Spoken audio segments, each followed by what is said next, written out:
Labor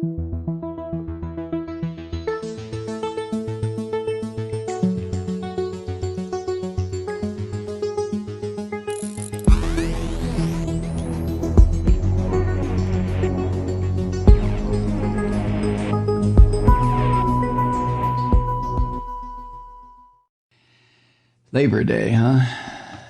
Labor Day. Do you remember Labor Day when you were a kid?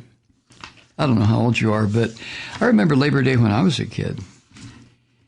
It was a big-ass holiday. It really was. It kind of marked the end of summer, of course. And in Ohio, summer did come to a screeching halt 70-plus years ago with Labor Day. The weather had already started getting chilly. The leaves had already begun turning to their colors. School usually started the Thursday or Friday after Labor Day. You had Labor Day, then you had a couple, 3 days to breathe deeply, get ready for the horrors of fourth grade or fifth grade or sixth grade or whatever. And then it was a short week, Thursday and Friday, and then the drudgery began, right? Do you remember that? Do you remember when you were a kid? Can you remember that far back?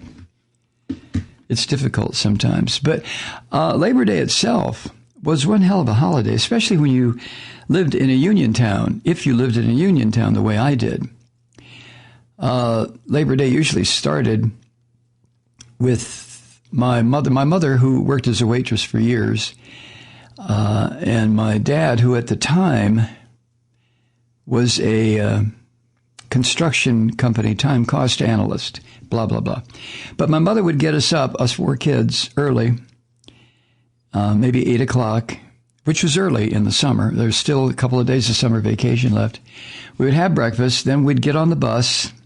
The old man never participated in this, but my mother was a real activist without my having known it. She never made a big deal about it, but she was just about pro every group that felt oppressed back in the 40s and 50s, right? And she let people know, too. I don't think my mother ever participated in an organized demonstration, but physically, but she was there spiritually for sure. But she'd get us up, we'd have breakfast, get on the bus that went right past our house down Oakwood Avenue, and we would go downtown. The parade always came down Jefferson Avenue and Cherry Street, and what was the other street? Madison Avenue. Jefferson and Madison ran parallel. Cherry Street ran perpendicular to the two of them. But the parade would be forming up. The Labor Day parade would be forming up. There would be high school bands that had been practicing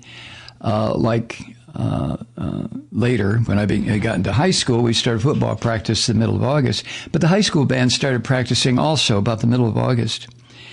And so the high school bands would be lining up. And then the various organizations that supported the idea of organized labor, whether they were union, locals, or whatever they were. Politicians would line up, and Toledo was definitely a Democrat town.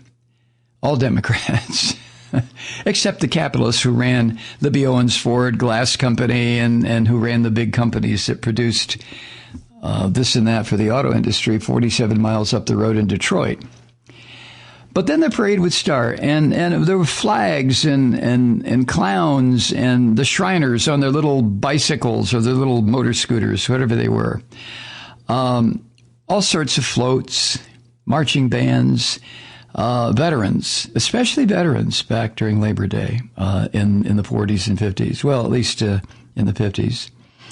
And there would be some military equipment, maybe a couple of cannons would roll by, howitzers or what have you, and everybody would ooh and ah. And it was a big deal, but it was primarily singularly focused on labor, hence the name, Labor Day. It was a one day when organized labor was to be celebrated in this country. I guess there are still cities or towns that have Labor Day parades, but I have a feeling that the reason for the holiday has been kind of lost. Don't you agree? The period I'm talking about, organized labor represented about 35, 38, 40% of the workers in this country, of all workers. Now, of course, farm workers weren't unionized, but industrial workers, the UAW, the AFL-CIO, which represented all sorts of different unions, Steelworkers Union, Everybody was unionized that worked in manufacturing, and that's what made the country great. I don't know why that lesson has been lost. It was union strength that built this country after the global chaos of World War II. And that's why so many people who were in the workforce in the 50s and 60s, there was a 25-year period there where the middle class was literally formed. The end of the 40s and all of the 50s and most of the 60s. And then it stopped. And then it stopped. It was at that point that the attack against organized labor really was put into play by the capitalist bastards who just couldn't stand the idea that their CEOs only made 40 times what a shop floor worker made. Now it's 1,500 times? Oh, don't get too far into it, Malloy, because then you'll get pissed off and you'll start using the F word and you'll start screaming and so on and so on and so on. But if you ever want to believe in the idea of make America great again, because God knows we need it now, and it's not with this orange ape, this foul-mouthed, dirty bastard named Donald Trump. Now, if you want to make America great again, support labor, support unionized labor, just support it.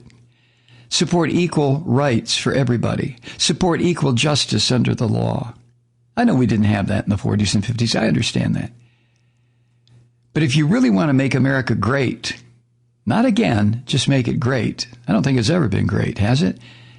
We've been muscular. We've been able to kick the world's ass in various parts of the world. We've been able to bomb and kill and murder and strafe and pollute and chemicalize and so on and so forth. Have we ever been great? I know what Trump means. He means make America white again. But if you really want to make this country great, support organized labor. Support groups that need our support, whether they're gay rights or civil rights or legal rights or educational rights or economic rights, or just pick one. Just pick one. Hi, Truth Seekers. Mike Malloy here. As you know, we've switched formats and are now broadcast exclusively on the Progressive Voices Network. So that means you get fewer program interruptions, no corporate commercials, and lots of profanity. But our format change also means some of our radio listeners no longer hear the program. It's been a while since I mentioned our podcasts, so you may have forgotten that there is a way to listen to this program anytime you need a good dose of screaming.